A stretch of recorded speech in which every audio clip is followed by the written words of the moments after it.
में आखिरी उम्र से गुजर रही है। दुनिया के ये इख्तितामी मराहिल हैं। मेरे और आपका ईमान और अकीदा है कि आका सल्लल्लाहु अलैहि वसल्लम जो इरशाद फरमाए वो आखिरी और अटल फैसला है।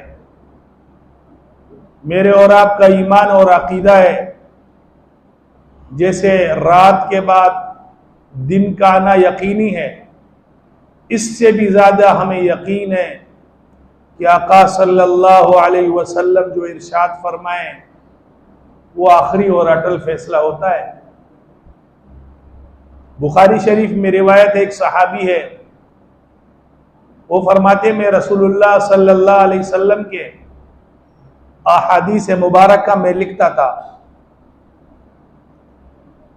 दूसरे साथियों ने मुझे मना किया कि आका सल्लल्लाहु अलैहि वसल्लम कभी गम में है, कभी खुशी में है, कभी सेहत में है, कभी मर्ज में है, हर बात आप रसूलुल्लाह की न लिखा करें।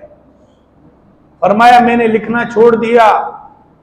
2-4 दिन के बाद आका सल्लल्लाहु अलैहि वसल्लम ने इरशाद फरमाया, ए अब्दुल्ला, आप अहादीस मुबारका मेरे लिखते थे, आपने लिखना क्यों छोड़ दिया?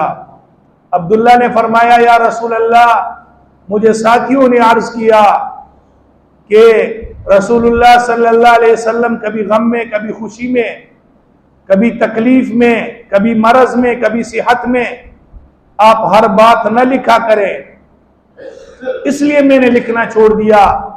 इमाम बुखारी रहमतुल्लाह अलैहि अपनी किताब सही बुखारी शरीफ में फरमाते हैं, रसूलुल्लाह सल्लल्लाहु अलैहि वसल्लम ने अपनी ज़बान मुबारक बाहर निकाली और अपनी इन 2 मुबारक उंगलियों में पकड़ी और यूं करके फरमाया, वल्लदी नफ्स मुहम्मदिन बियदी, उस जात की कसम है जिसके कब्जे में मोहम्मद सल्लल्लाहु अलैहि वसल्लम की जान है, इस ज़बान से हक और सच के अलावा कुछ नहीं निकलता।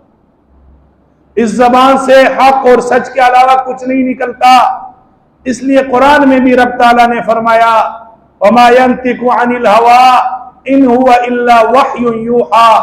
आका जो फरमाए वो आखिरी फैसला है, वो अल्लाह की तरफ से वही होती है। आका ने फरमाया, ये जो अब जमाना चल रहा है 1450 साल पहले, आका ने पेशंगोइयां की, हमें बतला दिया नबूवत के नूर की आंख से देख करके कि एक जमाना आएगा, मेरी उम्मत 15 उल्टे सीधे काम करेगी। जब वो उन कामों का इर्तिकाब करेगी तो समझ लेना क़यामत की इब्तिदा हो चुकी है। फरमाया, इज़ा फ़अलत उम्मती 15 खसलतन, जब मेरी उम्मत 15 काम करेगी तो फरमाया फंतज़िर सा, फिर क़यामत का इंतजार करो।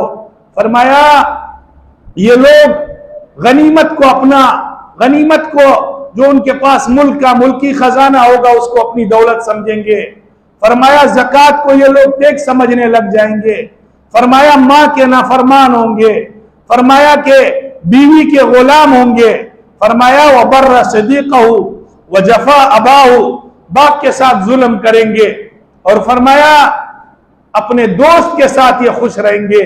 आका ने फरमाया वकान ज़ईमुल कौमी अर्ज़लहुम, कौम का, इलाके का बड़ा रजील तरीन आदमी होगा, कबीले का बड़ा शैतान तरीन सिफत इंसान होगा, मुल्क का बड़ा दीन दुश्मन, इस्लाम दुश्मन होगा।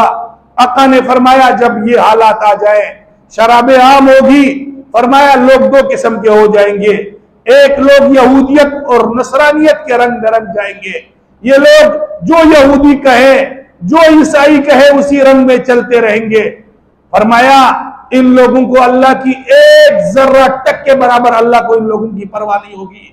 फरमाया कुछ लोग होंगे जो दीन के ऊपर खड़े होंगे, इस्लाम के ऊपर खड़े होंगे। आका सल्लल्लाहु अलैहि वसल्लम ने फरमाया उस वक्त में इस्लाम पर चलना इतना मुश्किल होगा जैसे अपने हाथ में कोई अंगारा नहीं पकड़ सकता। जैसे अंगारे का पकड़ना इंसान के लिए मुश्किल होगा, इसी तरह इंसान के लिए इस्लाम पर, इस्लामी तालीमात पर, रसूलुल्लाह के सुन्नत